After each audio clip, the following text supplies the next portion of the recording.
Alors, rebonjour. On refait un test de son. Est-ce que vous m'entendez maintenant?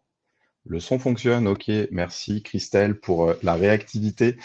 Parfait. Eh bien, écoutez, bonjour à tous. Désolé pour le, pour le faux départ. Comme quoi, même après un webinar tous les mois, pendant des mois, on arrive encore à avoir des problèmes techniques. Ben, au moins, la bonne chose, c'est que ça a laissé 3 minutes à ceux qui étaient en retard pour se connecter.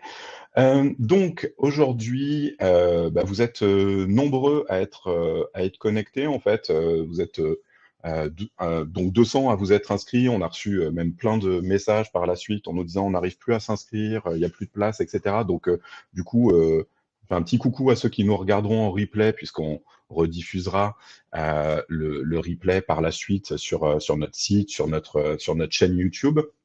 Et en tout cas, donc bonjour à tout le monde. Donc aujourd'hui, on va parler de playbook. Les playbooks, c'est évidemment un sujet qui est, j'allais dire, récurrent en Customer Success et qu'on a même traité à plusieurs reprises dans le cadre de nos webinars. Mais en fait, souvent, on l'a expérimenté sous la forme de retour d'expérience. C'est-à-dire, c'était des clients qui venaient témoigner sur comment eux utilisaient les playbooks. Ça a été notamment Pitchy, Fasterize sur comment ils l'utilisaient pour l'onboarding. Le dernier, c'était Carnot qui avait partagé son retour d'expérience. Et du coup, on s'est dit, et on a eu des demandes dans ce sens-là, que ça pouvait être intéressant aussi de faire un webinaire sur, OK, eh ben, quelles sont les bonnes pratiques finalement en termes de playbook et quels sont les playbooks indispensables à mettre en place en Customer Success. Et donc, c'est l'objet du webinaire d'aujourd'hui. Donc, on va vous présenter 15 playbooks qu'on considère comme étant indispensables pour bien gérer son Customer Success. On partagera aussi quelques secrets de scaling, c'est-à-dire qu'on vous montrera comment nous, on gère certains playbooks, et en essayant au maximum de vous donner des astuces sur la façon dont vous pouvez gérer tout ça. Donc peut-être avant de commencer, bon, 2 mots de présentation sur Scalin. Je vais pas être long, mais il y en a peut-être ici qui ne nous connaissent pas encore. Donc Scalin, c'est ce qu'on appelle une Customer Success Platform. Ça veut dire que concrètement, on va être un peu le CRM qui va être dédié à l'après-vente. C'est-à-dire qu'aujourd'hui, les CRM, Salesforce, HubSpot, etc., sont plutôt dédiés au marketing, à la vente. Et nous, on va prendre le relais de ces outils-là après pour vous permettre de mieux onboarder, de mieux suivre la santé de vos comptes, etc., dans une plateforme dédiée au Customer Success. Et donc, comment on fait ça? On fait ça en vous proposant une vision client 360. Ça veut dire qu'on va se connecter à tous les outils, donc notamment les CRM, les outils de ticketing, votre back-office, etc., pour que vous sachiez très rapidement quels sont tous les touchpoints que vous avez avec vos clients, qui s'est connecté quand, etc. Donc ça, c'est la vision 360. À partir de toutes ces données-là, on va calculer un score de santé. Voilà, donc c'est pas le sujet aujourd'hui, donc je m'attarde pas là-dessus. Et ensuite, à partir de toutes ces données qu'on a captées, on va être en capacité de déclencher des playbooks, de déclencher de l'alerting. Donc voilà, donc ce que je vais vous présenter aujourd'hui, évidemment, ça va être des playbooks. Les screenshots que vous allez voir, c'est des informations qui sont issues de Scalin. Néanmoins, ce que je vous présente, ça, c'est pas directement lié à Scalin, c'est-à-dire que c'est des playbooks, en tout cas pour la plupart, que vous allez pouvoir faire avec d'autres plateformes, potentiellement d'autres outils. Donc voilà, en tout cas pour cette rapide introduction, juste pour que tout le monde puisse situer Scalin. Avant de rentrer dans le sujet de Playbook à proprement parler, dans les 15 exemples qu'on va partager, déjà, ça peut être bien de s'entendre sur ce qu'est un Playbook. Donc, en fait, à l'origine, un playbook, quand on parlait d'un playbook, c'était simplement un process qu'on avait formalisé à l'écrit en disant, voilà, quand il y a une situation qui se présente, bah, voilà un peu le plan d'action qu'on va dérouler. Donc, c'était une sorte de méthodologie. Donc, à la base, c'était ça. Et après, avec l'avènement des outils, avec l'avènement des workflows dans les CRM, avec l'avènement notamment des Customer Success Platforms, maintenant, quand on parle de playbook, on parle d'automatisation, c'est-à-dire j'ai une condition de déclenchement, j'ai un trigger, et ce trigger va me permettre derrière de dérouler un plan d'action. Donc, typiquement, voilà, j'ai un client qui vient d'être signé, le client est créé dans mon outil de Customer Success, je déclenche un playbook qui va être mon playbook d'onboarding, par exemple. Donc voilà, donc là, on vous partage une définition. Voilà, donc c'est une série d'actions qui s'exécutent selon un processus défini, ce qui avant était ce fameux processus qui était écrit et qui maintenant est donc un workflow automatisé où j'ai une condition de déclenchement qui derrière va déclencher plusieurs actions. Donc voilà, c'était juste un petit préalable pour remettre tout le monde sur un même niveau d'information par rapport au playbook. Et là maintenant, je vous propose qu'on rentre directement dans le cœur du sujet. Donc je vais vous lister donc 15 playbooks qu'on considère comme étant indispensables. Encore une fois, c'est des screenshots. Scaling, ça peut tout à fait s'appliquer à d'autres outils. Et voilà, et je vous partage pour plus de confort et de facilité, pour pas naviguer entre différents écrans. Voilà, je vais vous partager des screenshots pour que ce soit plus confortable et plus fluide pour tout le monde. Donc, les premiers playbooks dont je vais parler, c'est les playbooks de qualification. Ça, c'est les playbooks qui typiquement sont hyper sous-cotés, c'est-à-dire que très souvent, en fait, quand on démarre par les playbooks, on dit voilà, mais moi j'ai envie de faire ci, justement, j'ai envie d'avoir un playbook pour onboarder mes clients, j'ai envie d'avoir un playbook pour suivre mes clients à risque, etc. Ok, très bien. En fait, ce qui est hyper sous-coté, c'est la partie qualification. C'est comme ça que vous allez pouvoir derrière faire des bons playbooks. Anne, que j'ai reçue la dernière fois sur un webinar de chez Carnot, en a parlé beaucoup. Mais c'est ça qui va vous permettre derrière de faire justement des playbooks efficients, des playbooks personnalisés. Pour être très concret sur la qualification des comptes, qu'est-ce que ça veut dire? Premier exemple, signe un client. Quelle est la langue dans laquelle, si je lui envoie des messages demain dans un playbook, j'ai des emails qui vont être prêts à être envoyés à mon client, dans quelle langue est-ce que je communique avec lui? Donc ça peut paraître tout bête, mais il faut évidemment penser à la qualification pour derrière pouvoir aller sur l'industrialisation de ces process-là. Donc là, typiquement, c'est OK, j'ai un nouveau client qui arrive, je vais qualifier le langage. Soit il est français 100%, soit c'est un client international à 100%, donc je sais que je vais communiquer par exemple en anglais avec lui, soit c'est un compte sur lequel je vais avoir et des interlocuteurs français et des interlocuteurs anglais. Donc ça, c'est un playbook qu'on a mis en place, nous, chez Scaling, hein, l'écran que je vous montre, c'est ça, qui va permettre de qualifier le compte. Et ensuite, quand j'ai qualifié le compte, dès que j'ai un nouveau contact, potentiellement, tous ceux qui sont sur des comptes FR vont tous être automatiquement tagués FR, ceux qui sont EN vont être tagués EN, et quand je suis sur un compte mixte, on me posera la question à chaque nouveau contact de, est-ce que lui, je communique en français, est-ce que je communique en anglais? Donc ça, c'est un basique, mais c'est indispensable en termes de qualification. Deuxième truc qui est important, et pour répondre à Tom, oui, le PowerPoint sera partagé pour ceux qui le souhaitent, donc pas de problème. Je ne crois pas que ce soit automatique sur Livestorm, mais oui, on pourra prévoir un shoot pour l'envoyer aux participants. Deuxième chose qui est importante, probablement pour vous, c'est-à-dire soit vous avez une seule offre unique, un produit mono, qui est vraiment qui a une offre unique pour tous vos clients, soit vous avez plusieurs offres, plusieurs packages. Nous, c'est notre cas. On a un plan start, on a un plan scale, et puis il y a quelques clients qui ne rentrent pas exactement dans les clous. Pareil, je vais pouvoir qualifier ça à l'intérieur d'un playbook. Dès qu'un client est créé, on va me poser cette question de est-ce que c'est un plan start, un plan scale ou autre chose. Et ça, c'est pareil. Peut-être que je vais avoir un onboarding qui va être différent selon le plan de mon client. Et selon le plan de mon client, peut-être que je ne vais pas attendre les mêmes choses de lui. C'est-à-dire que moi, un client start, je ne vais pas attendre de lui qu'il utilise les playbooks, puisque de fait, il n'a pas accès à cette fonctionnalité qui est réservée au plan scale. Donc ça, c'est important derrière pour pouvoir faire les bons playbooks aussi.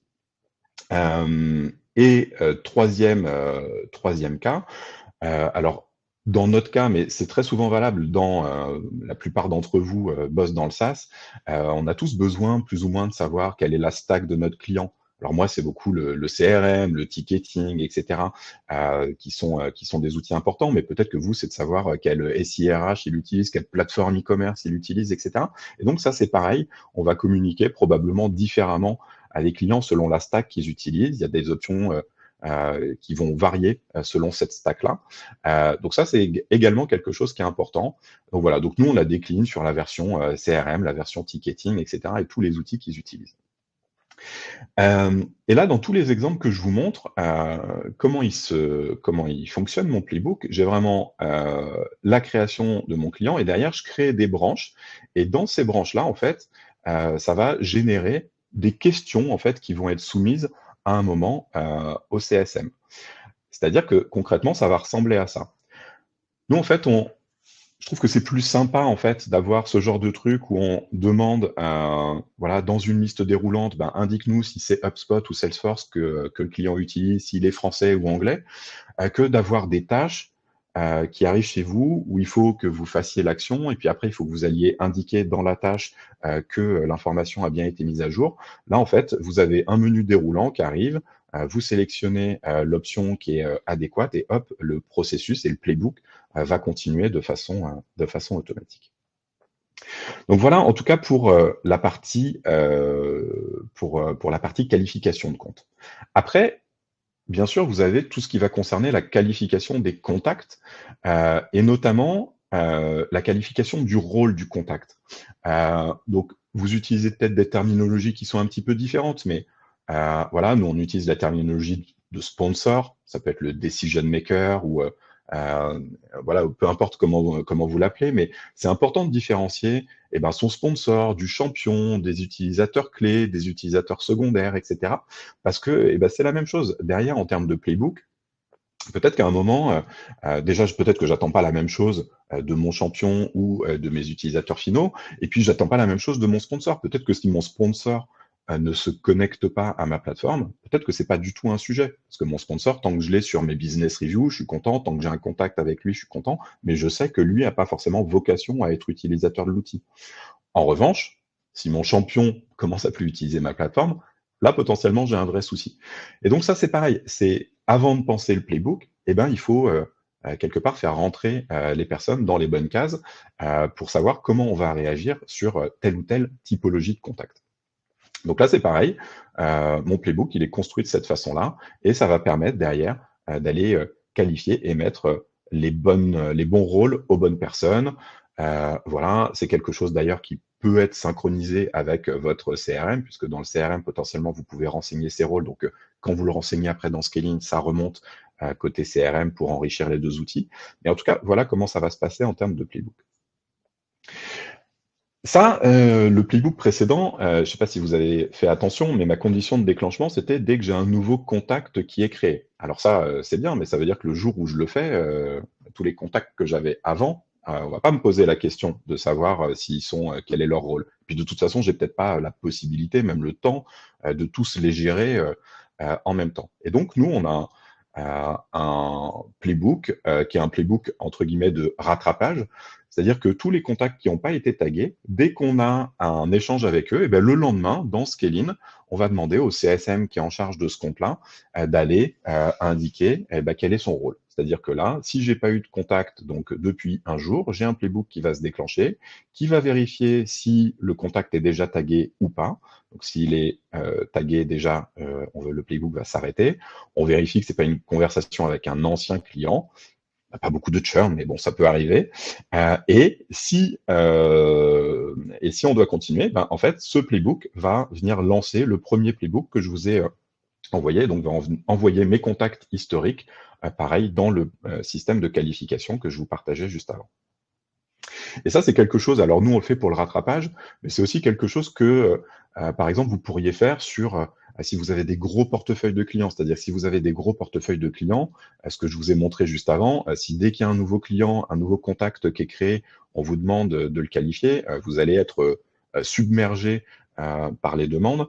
Et donc peut-être que vous pouvez avoir un playbook qui se déclencherait uniquement sur le fait qu'il n'y ait pas eu de contact avec le client. Comme ça, dès que vous avez un contact, dès que vous avez eu un interlocuteur au téléphone ou que vous avez échangé par mail, et ben vous avez ce playbook qui va se déclencher.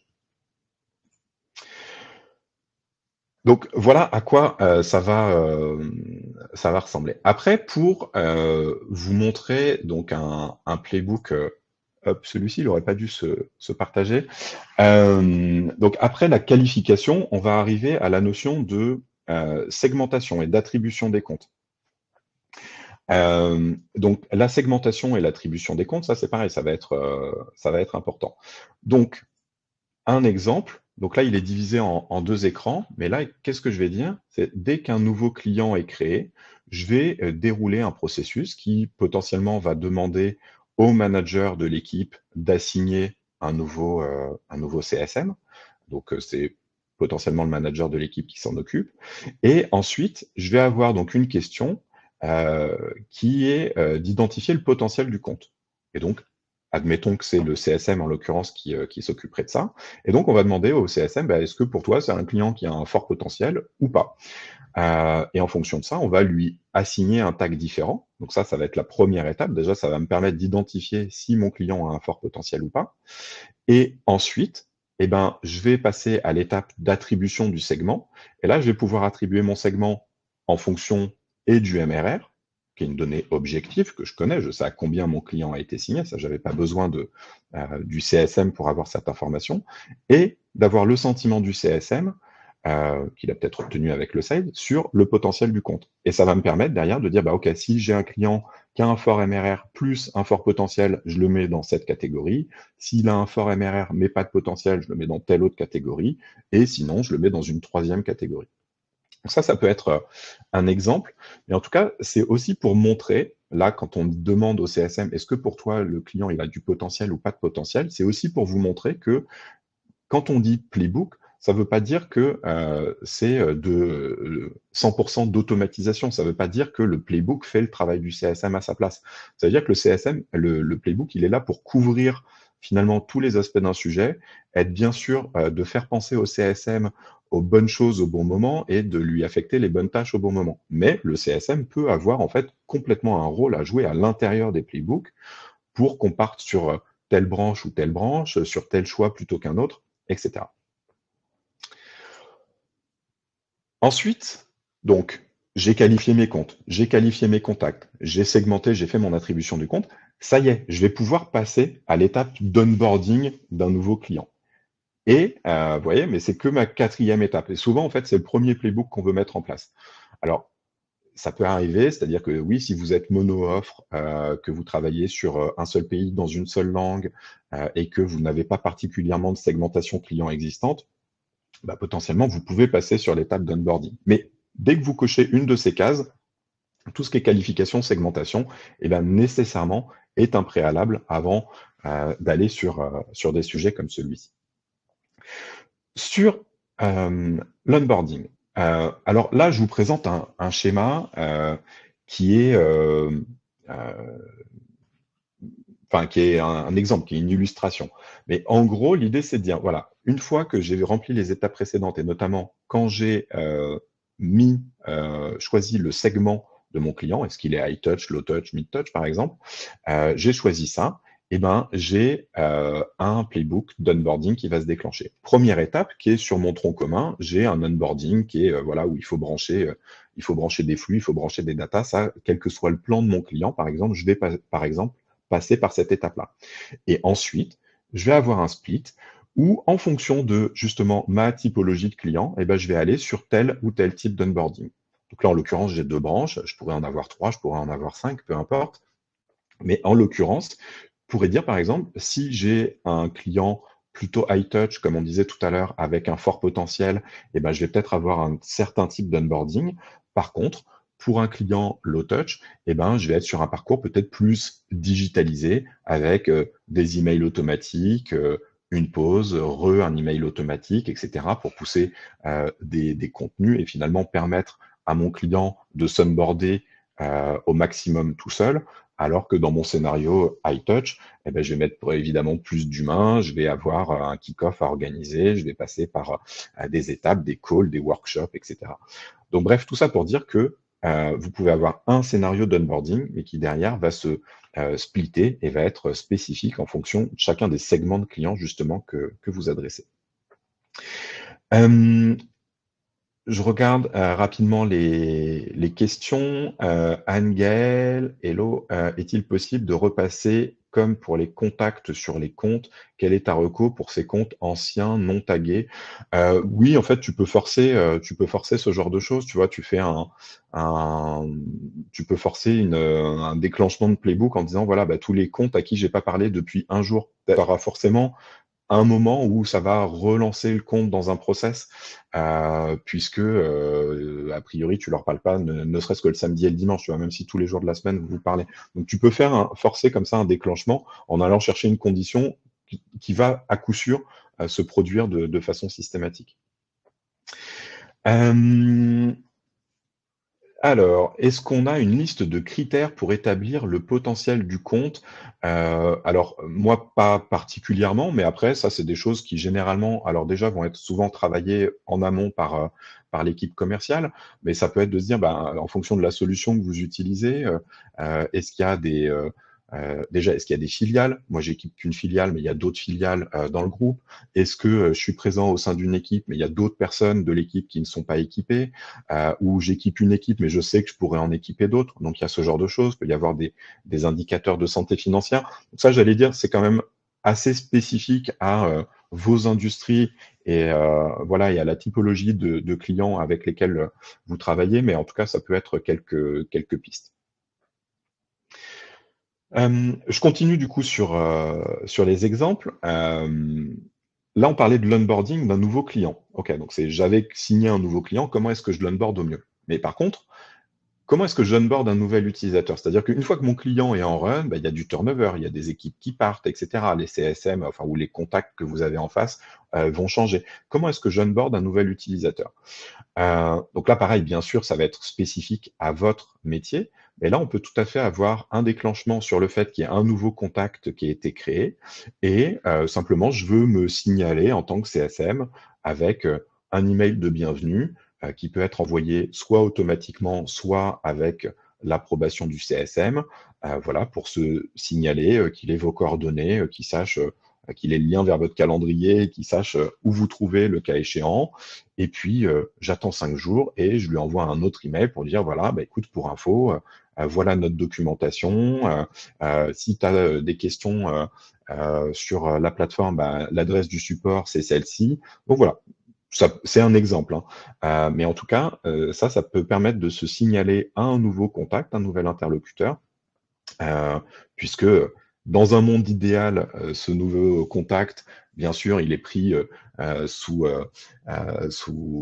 est pris par la main par votre champion qui va lui expliquer la plateforme, qui va tout lui expliquer, qui va faire de lui, un super utilisateur. Donc ça, c'est dans un monde idéal, mais évidemment, ça ne se passe pas toujours comme ça et donc le fait, de vous manifester, auprès de lui, bah, peut faire en sorte que demain, cet utilisateur, plutôt que de baisser les bras parce que il comprend pas comment votre outil fonctionne.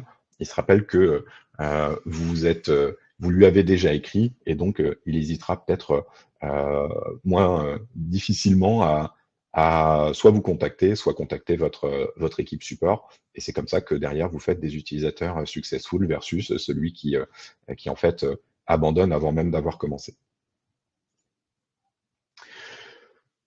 Ensuite, et là, il y a plusieurs, cas d'usage, mais il y a tout ce qui, se passe autour de l'usage. L'usage, c'est hyper important. Encore une fois, vous êtes, quasiment tous des éditeurs, SaaS, B2B. Alors bien sûr, il y en a certains qui diront: «Oui, mais l'usage, ça mesure pas si, le client a atteint son objectif ou pas». Oui, certes. Par contre, ce qui est sûr, c'est que s'il y a pas d'usage, normalement, il atteindra pas ses objectifs, donc ça reste quand même quelque chose à monitorer. Donc un premier cas d'usage là-dessus, c'est comment est-ce que j'accompagne l'usage? Donc là, je peux avoir, des playbooks qui vont me dire: «Bah, voilà, si», donc là, c'est ce que j'ai encadré, c'est, la ma condition de déclenchement. Si c'est la première fois que mon contact utilise ma plateforme, je veux déclencher un scénario. En l'occurrence, moi, j'ai décidé de dire: «Bah, OK, c'est la première fois, donc dès que j'ai le signal, hein, je mets, mon trigger à +0 jours, donc dès que j'ai le signal qu'il utilise la plateforme, automatiquement, je le fais rentrer dans mon process. Là, j'ai rajouté une petite condition en disant, voilà, si c'est la première fois qu'il utilise la fonctionnalité Playbook. Mais voilà, vous pouvez le faire au global ou vous pouvez le faire sur une fonctionnalité en particulier. Et là, en l'occurrence, bah, si c'est la première fois que mon contact utilise les Playbooks, et ben, je vais pouvoir, par exemple, un truc très simple, mais lui envoyer automatiquement du contenu en disant, bah voilà, si tu t'intéresses au sujet des playbooks, bah, je te recommande le dernier webinar qu'on a fait sur le sujet, je te renvoie vers l'URL précise de notre documentation qui parle du playbook, et si tu as des questions, eh ben, évidemment, je suis à ta disposition, et même, on organise tous les jeudis un webinar sur le sujet, et donc, je t'invite à participer à notre prochain webinar. Bref, encore une fois, ça dépend de votre business. En tout cas, le prétexte, lui, fonctionne sur à peu près tous les univers métiers. Donc ça, c'est comment est-ce que j'accompagne l'usage quand mon contact se connecte pour la première fois ou qu'il utilise pour la première fois une fonctionnalité. Ensuite, il y a comment est-ce que je réagis à une baisse d'usage. C'est-à-dire que voilà, j'avais un compte qui commençait à utiliser ma plateforme ou peu, enfin, qu'il a en tout cas un peu utilisé, mais qu'il utilise de moins en moins. En tout cas, son usage n'est pas vraiment au rendez-vous. Et donc, comment est-ce que je vais réagir à ça? Donc là, je vais avoir la possibilité de déclencher mon playbook sur le fait que j'ai donc aucun usage de la part d'un client, par exemple, depuis un certain temps. Ça fait une semaine que personne dans la société, sur les 10 utilisateurs qui ont accès, ça fait une semaine que personne ne s'est connecté. Alors, ça dépend de votre solution, la fréquence de connexion, mais potentiellement c'est problématique. Alors quand il se passe ça, bah, qu'est-ce que je fais? Potentiellement, je peux envoyer une notification sur Slack pour prévenir un channel CSM ou le CSM qui est en charge du compte, prévenir, bah, attention, il est en train de se passer ça là, il y a tel client qui ne se connecte plus, donc il y a peut-être un sujet.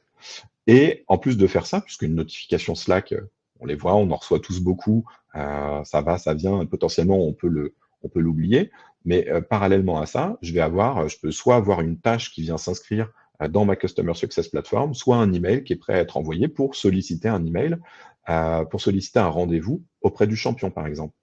Donc là, c'est comment est-ce que je réagis finalement sur une action qui est une action globale, quelque chose qui se passe au niveau du compte. Mon compte, plus personne se connecte.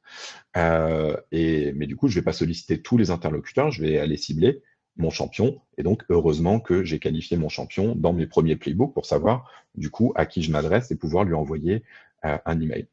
Et puis, une fois que j'ai envoyé cet email-là, eh ben, je veux attendre 4 jours, et puis ensuite, je vais avoir une tâche, par exemple, pour vérifier que le rendez-vous est pris. Mais je pourrais très bien avoir une condition de sortie en disant, bah voilà, si j'attends 4 jours, je vérifie s'il y a eu un touchpoint récent, donc sous-entendu, est-ce que mon champion m'a répondu? Et s'il y a un touchpoint récent, hop, c'est une condition d'exit de mon playbook, et mon playbook va s'arrêter tout seul. Donc ça, c'est comment est-ce que je réagis donc à une baisse d'usage généralisée au sein d'un compte, et comment est-ce que je vais aller m'adresser à, a priori, la personne qui est la mieux à même de m'expliquer ce qui est en train de se passer, et avec qui, en tout cas, je vais aller chercher des solutions.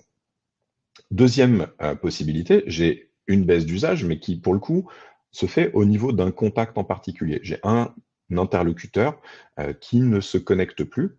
Comment est-ce que je fais? Comment est-ce que je réagis? Encore une fois, le scénario exact, c'est vous qui allez le définir, mais en tout cas, c'est le genre de contexte dans lequel, a priori, tout le monde doit réagir quand il se passe ça. Donc là, en l'occurrence, alors c'est un playbook un tout petit peu plus détaillé, mais où la condition de départ, tout en haut en orange, c'est je n'ai aucun usage de la part d'un contact. Et dans le paramétrage de mon playbook, je spécifie quelque chose de supplémentaire. C'est-à-dire que, OK, peut-être que sur mes comptes, j'ai 500 contacts ou 1000 contacts dans mon portefeuille. Je ne sais pas, en tout cas, j'en ai trop. S'il y en a un, dès qu'il y en a un qui ne se connecte pas pendant 15 jours, je reçois un message, je vais être inondé sous les messages. Par contre, je veux le savoir sur des interlocuteurs en particulier. Et donc, par exemple, je veux savoir si mes champions ou mes key users ne se connectent pas. Je ne veux pas le faire sur tous les utilisateurs finaux avec lesquels j'ai pas de moi de contact direct, mais je veux le faire sur des interlocuteurs en particulier. Donc là, je vais préciser ça. Donc ça va être ma condition de déclenchement. Si mon champion ne se connecte pas pendant 15 jours, je vais déclencher un scénario. Et là, je peux imaginer, pareil, avoir un split et avoir un traitement un peu différent selon la typologie de client. Soit c'est un client qui est un client donc plutôt high touch, et à ce moment-là, je vais pouvoir demander son avis au CSM.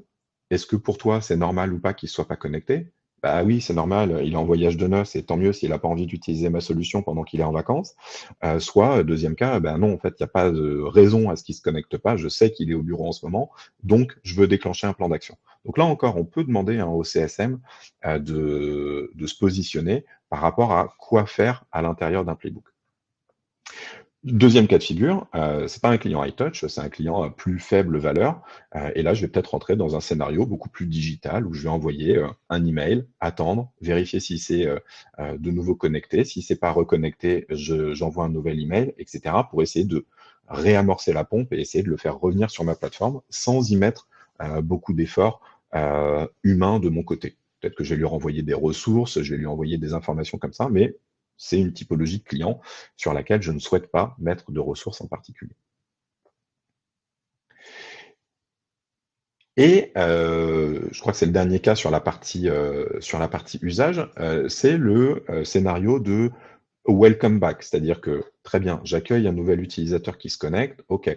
Mais comment est-ce que je réaccueille un utilisateur qui, n'a plus utilisé ma plateforme pendant un certain temps et qui, à un moment, revient sur la plateforme, peut-être d'ailleurs via un scénario, que j'ai, enclenché précédemment. Je l'ai sollicité, j'ai réussi à le faire revenir sur la plateforme. Qu'est-ce que je lui raconte ensuite pour aller stimuler l'usage et faire en sorte que, cette fois-ci, bah, il reste, actif et il continue à utiliser mon outil? Donc pareil, les scénarios, dépendront évidemment, de, votre outil, des verticales avec lesquelles vous travaillez, mais potentiellement, voilà, vous pouvez le réaccueillir, lui proposer, peut-être d'assister à des formations que vous animez ou des choses comme ça, peut-être faire un one to one si vous considérez que c'est un utilisateur important. Bref, ça, c'est à vous de voir, mais en tout cas, encore une fois, c'est un prétexte sur lequel il est pertinent de réagir, en tout cas à notre sens. Donc voilà sur la partie usage. Je regarde rapidement si, s'il y a des questions. Alors, avez-vous une OK, donc ça, c'était bon, on y avait, répondu. Donc moi, a priori, je pense qu'on a répondu pour l'instant aux principales questions. N'hésitez pas en tout cas, oui, à poser les vôtres sur le module de questions, et voilà et régulièrement, je m'arrêterai pour les regarder. Donc là, on arrive au 10e use case sur les 15 que je vais vous présenter, qui est le plan de suivi. Vous direz, bah, tiens, on arrive qu'au plan de suivi maintenant. Il n'y a pas d'ordre de priorité dans la façon dont je vous les présente. C'est plus un ordre qui est un ordre chronologique. On commence par la qualification, segmentation, onboarding, etc. Et donc, le plan de suivi qui est évidemment quelque chose de très important. Ça va vous permettre, bah, justement, en fonction de l'étape du cycle de vie et de la segmentation de votre client, de définir comment est-ce que vous allez suivre ce client-là. C'est-à-dire que, par exemple, je ne vais pas détailler chacune des branches, mais dans mon scénario high touch, je dis OK, eh ben, mon scénario high touch, c'est une business review qui est mensuelle ou qui est trimestrielle, c'est un call hebdomadaire, par exemple. OK, et ben du coup, automatiquement, avec ce playbook, je vais avoir les tâches qui vont se créer automatiquement et de façon récurrente. Et dès que je vais valider ma tâche de business review mensuelle, eh ben, j'ai une tâche de business review mensuelle qui va se recréer donc le mois d'après, si c'est trimestriel, 3 mois après, etc. Et donc, je vais orchestrer comme ça des tâches récurrentes pour que finalement le playbook joue le rôle un peu de mémo et pense à ma place en me disant, bah voilà, là, ça fait X temps que tu as calé la dernière business review, c'est peut-être le moment d'aller planifier la suivante avec ton client. Donc ça, c'est le scénario, j'allais dire, proactif, où proactivement, vous allez veiller à suivre un certain rythme sur votre client pour bah, toujours garder un coup d'avance sur le rythme d'échange avec lui. Et après, je vais avoir le pendant qui va être le côté plutôt réactif, qui va être le volet alerting. C'est-à-dire, justement, tu n'as pas eu, en tant que Customer Success, tu n'as pas eu de contact avec ton client depuis X temps qui est sur telle typologie de compte et donc normalement tu devrais échanger tous les 3 mois avec lui. Or, ça fait 91 jours que tu n'as pas échangé avec lui. Et là, du coup, je vais déclencher un scénario réactif qui potentiellement donc va aller proposer au champion de se voir, où je vais avoir un email qui est préformaté, qui encore une fois peut être envoyé de façon 100% automatique ou va être soumis à la validation du CSM qui va pouvoir rajouter la petite touche de personnalisation qui va bien. Je vais avoir cet email-là qui va partir, je vais rajouter un délai, et comme je le disais tout à l'heure, là, je vais mettre un stop en disant, bah, si j'ai un nouveau touchpoint avec mon champion, c'est qui m'a répondu, et donc là, je vais stopper mon playbook. À l'inverse, si je n'ai pas de réponse, eh ben, je vais envoyer un email de relance pour lui proposer qu'on se voit. Ensuite, je peux avoir toujours en termes de suivi, la réaction à un NPS. Alors, NPS, pour ceux qui nous connaissent un peu, bon, c'est pas l'outil dont on est le plus fervent défenseur chez Scaling, mais en tout cas, c'est quelque chose que beaucoup d'entre vous utilisent. Et en tout cas, si vous l'utilisez, évidemment, un client qui répond négativement à une enquête NPS, c'est un client sur lequel vous devez derrière réagir. Donc, ici, je peux tout à fait dire, bah voilà, si j'ai donc mon score NPS qui a été modifié sur un contact, c'est le premier NPS qui me laisse où il a modifié son NPS précédent et c'est un score qui est mauvais, donc à vous de définir ce qui est mauvais, est-ce que c'est de 1 à 5 par exemple, eh ben, je vais attendre 2 jours pour laisser les choses retomber et qu'il n'y a pas trop d'émotions au moment où il reçoit le mail. S'il vient de s'énerver en vous écrivant un commentaire, réagissez peut-être pas 1 heure après, mais par contre, vous laissez passer 2 jours en disant, voilà, bah, j'ai vu que vous aviez laissé un commentaire qui était pas extraordinaire. Ça peut être d'ailleurs le CSM qui est en charge du compte ou une personne qui est dédiée à ça pour qu'il y ait un peu aussi moins d'affect par rapport au compte, puisque souvent le client connaît son CSM, hein, c'est un des biais du NPS aussi. Donc là, ça peut être tout à fait une personne que je définis comme étant la personne référente pour réagir à ce genre de choses, personne du support ou peu importe. Et du coup, automatiquement, je vais proposer un rendez-vous à cette personne-là pour comprendre ce qui ne va pas et ce qu'elle aimerait voir améliorer dans la solution ou dans la relation qu'elle a avec nous. Voilà pour cette partie NPS. Ensuite, alors j'ai le volet positif. Alors justement, j'ai eu un NPS, alors je peux aussi avoir des NPS positifs. Alors un NPS positif peut être un prétexte pour, alors quelques jours ou quelques semaines après, aller demander des reviews à votre client, demander un commentaire sur une solution d'évaluation, etc. Donc ça peut être une condition de déclenchement pour aller chercher des reviews. Voilà, et vous pouvez aussi, nous c'est plutôt comme ça qu'on opère chez Scaling. Nous on opère plutôt manuellement en disant voilà, bah, dès qu'on ajoute un tag, donc un tag bien spécifique, voilà, je demande une review, bah, nous c'est au fait que on va réagir à ça, au fait que le CSM a ajouté un tag sur un contact particulier parce qu'il estime que c'est un contact qui vraisemblablement serait pertinent pour répondre à une review. Et donc, dans ce cas-là, bah, dès que le tag est ajouté, eh ben, automatiquement, il y a un mail de review qui est prêt à être envoyé, que le CSM va valider et va pouvoir envoyer ensuite à son client.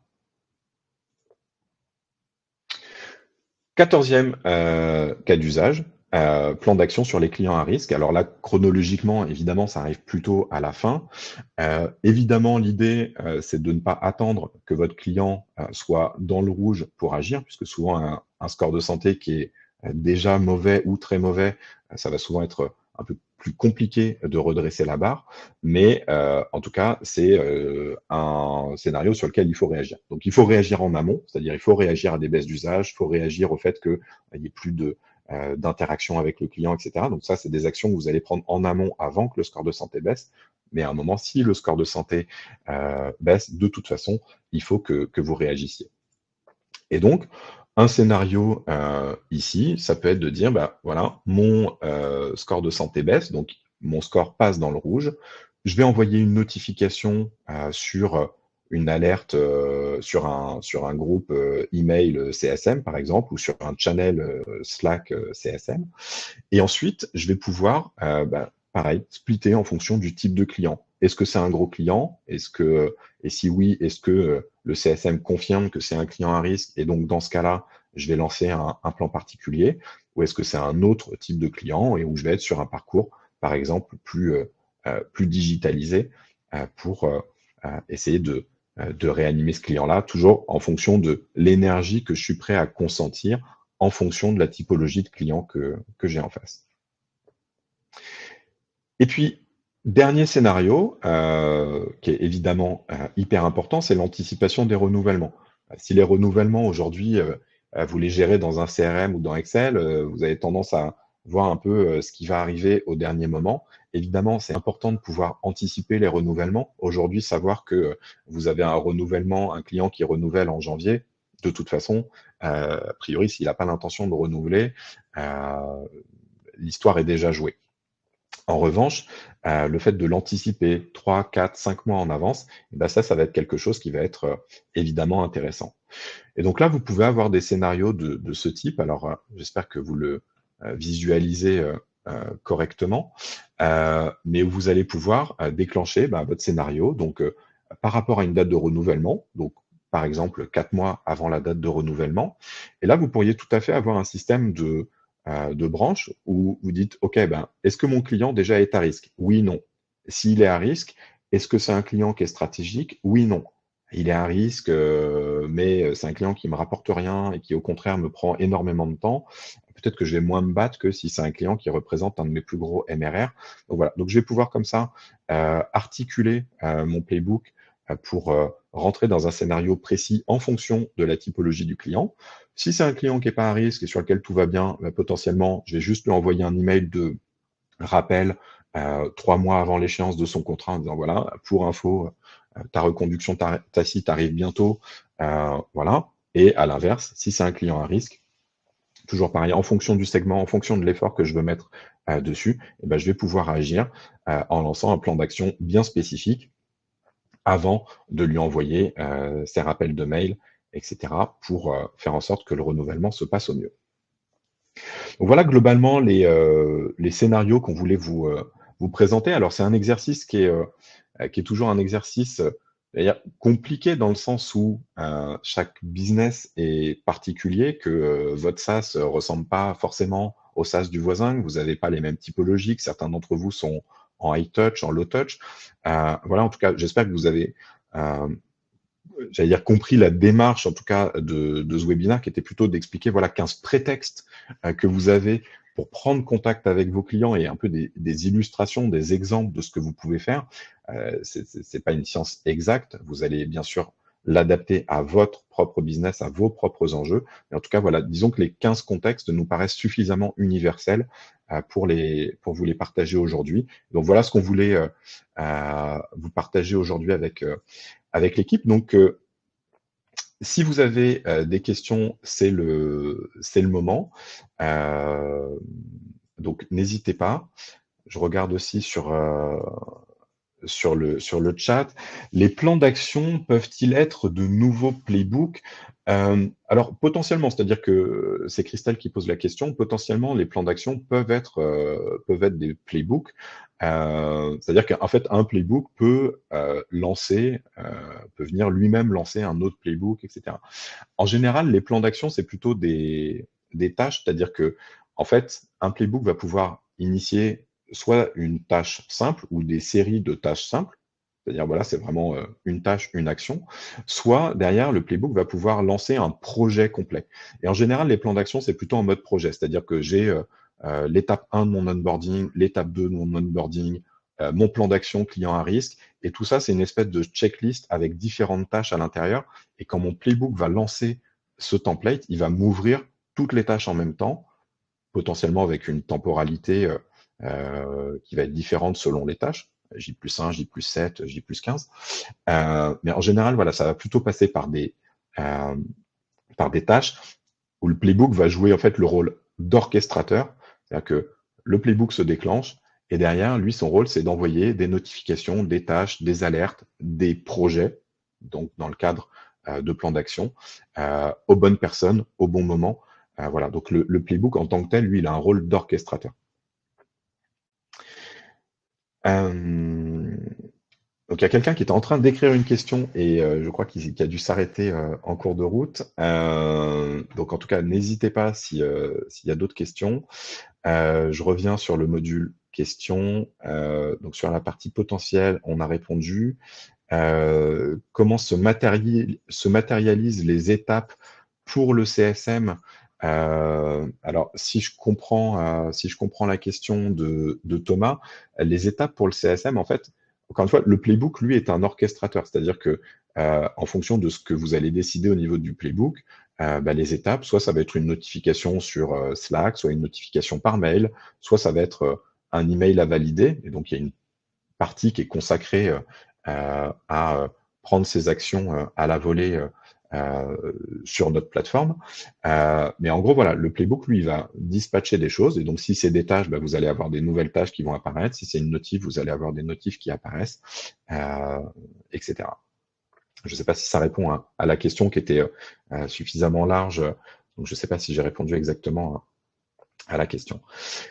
Tiffen qui demande, est-ce que vous automatisez des emails autant pour des comptes high touch que low touch? Alors, non, nos clients, nous, les automatisent pas de la même façon. C'est-à-dire que vraiment, nous, techniquement, on peut, comme je disais, automatiser complètement l'envoi des emails ou on peut semi-automatiser. Quand je dis semi-automatiser, ça veut dire quoi? Ça veut dire qu'à un moment, dans Scaling, vous avez un nouveau mail qui va apparaître en disant, voilà, il y a un mail qui est prêt à partir pour ce client-là, dans le cadre du playbook onboarding, par exemple. Et est-ce que, d'après toi, Tiffen, c'est le bon moment pour l'envoyer? Oui, non, tu peux l'envoyer en l'état, ou tu vas pouvoir, dans un scénario donc plutôt high touch, reprendre la main sur ton email, le modifier pour ajouter une touche de personnalisation. Donc ça dépend vraiment de la relation, du type de relation que vous avez avec vos clients. Donc high touch, ce sera plutôt ce genre de mail. Low touch, c'est des emails automatisés où il n'y a pas de contrôle, pas de validation par le CSM qui gère un portefeuille de clients trop important pour valider à la main chacun des emails qui est envoyé.